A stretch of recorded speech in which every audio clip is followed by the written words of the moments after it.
Ola, son Paula Carballeira e quero compartir convosco algunhas reflexións sobre a traducción das obras literarias a outras linguas. Eu comecei moi nova nisto da publicación, entón para min xa era maravilloso ter unha obra publicada na lingua que eu falo, que eu sinto, non? En galego, e que tivese unha distribución máis alá da miña contorna, xa me parecía maravilloso. Despois que empecé a publicar en editoriais que xa por contrato, que pasa que eu daquela, como vos digo, era moi nova, entón non me fixaba moi ben na letra dos contratos, pois xa por contrato te autorizabas a que esa obra pois, se traducise a outras linguas, non? Aí tamén me decatei do importante que é a distribución da obra, non? Que a lingua, que outras persoas de outras linguas teñan acceso a túa obra. Tamén é verdade que me fun decatando do importante que é o papel da persoa que traduce, para, de algún xeito, pois, empatizar coa persoa que escribe na lingua orixinal, non? E intentar transmitir o mesmo noutra lingua. Ao comezo non era moi consciente de nada disto. As editoriais publicaban as obras noutras linguas con traductores e traductores que traballaban para eles, para elas, non? Despois, claro, decateime do importante que é cando ti dominas a lingua, pois poder facer unha labor de creación tamén noutra lingua. Iso é bastante recente. Recentemente eu intento traducir as miñas obras ao castelán, que é a lingua que eu domino, non en igualdade de condicións co galego, pero case. Entón, sí que intento, porque tamén para min o feito de traducir a obra fai que reflexione sobre ela e fai que a pense noutra lingua da que teño coñecemento. Non traballo con ningún axente literario, máis alá pois, das editoras coas que contacto e que creo que son axeitadas para a publicación das miñas obras.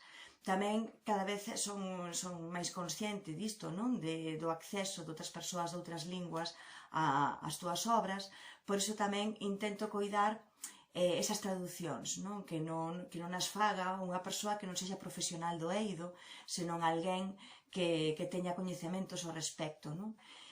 Sempre que poido, pois, facer eu mesma a traducción a outra lingua.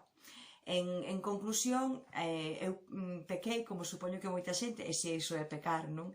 Dunha actitude bastante naif, bastante inxenua ao chegar a este mundo, tamén ilusionada por todo o que significaba ter a túa obra impresa, non? Con cuidado, o libro como obxecto. E despois xa me fun decatando diso, non? Cando chegaban á miña casa pois as traduccións a outras linguas, eu realmente non tivera nada que ver con iso, máis alá que asinar un contrato, que é moi importante.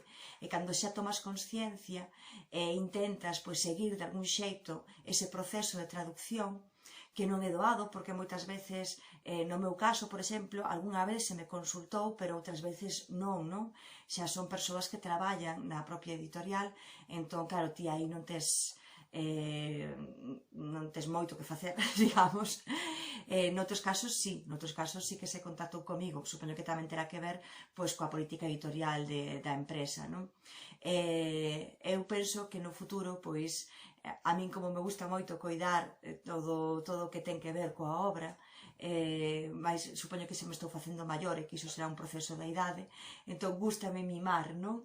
Ata o momento en que xa a criatura pois xa escapa das túas mans, pero mentras este aí, onde ti poidas pois, velar porque estea, pois porque sexa a criatura que ti queres, non? Na medida do posible, pois tamén eu creo que aí entra a traducción, porque iso é o primeiro contacto coa obra que van ter moitas persoas, non?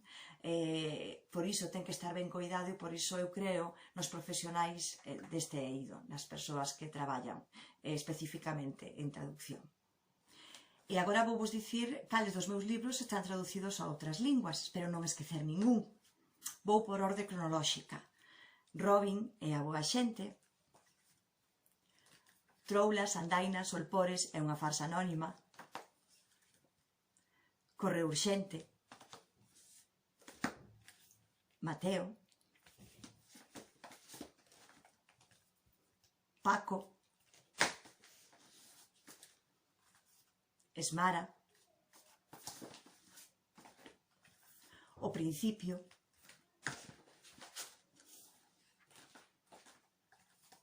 O Ganso Pardo, Chímpate Pepa,